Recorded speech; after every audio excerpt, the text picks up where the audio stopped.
Community Pride on 8 News Now is sponsored by our Community Pride partners, Finley Automotive Group, Southwest Medical, part of Optum Care, and Silver State Schools Credit Union. The holidays can be difficult on families. Rocky checked in with Southwest Medical, the sponsors of this next segment, to get tips on dealing with depression this time of the year. We are excited to celebrate the holidays, usually a very joyous time, but especially nowadays, a lot of people are dealing with, holiday depression.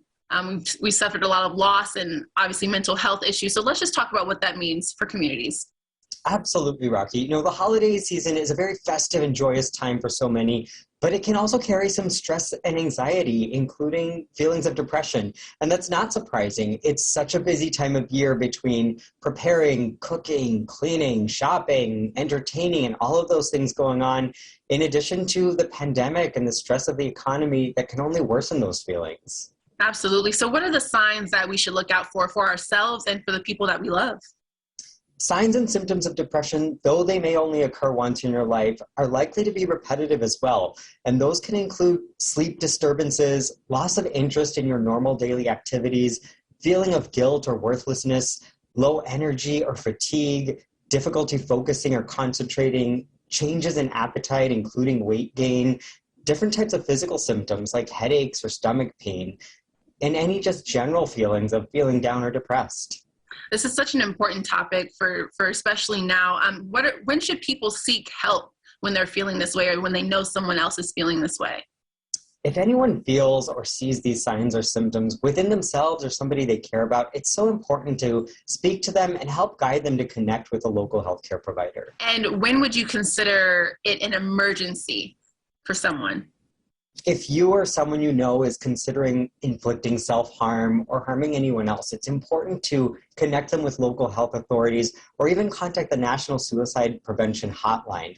It's important to know if somebody's in danger that they have that support.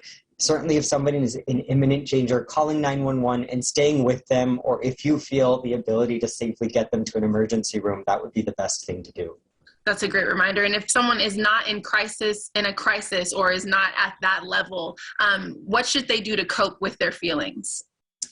Recognizing the triggers, the things that bring on those feelings, is important to help combat those before they get worse. Some positive thinking and planning can help mitigate that. Acknowledging your feelings is so important. If you've experienced loss, it's important to know that feelings of sadness or grief are okay. It's okay to feel guilty or sad. It's okay to cry. And expressing your holiday feelings is important. And can I add one? Absolutely. Learn to say no. I think that's so important for everyday life, even beyond the holidays. Just learn to say no. Don't overdo it.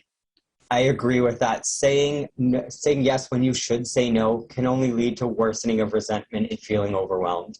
Absolutely. So Dr. Gokul, what should people do if they're seeking help? Should they reach out?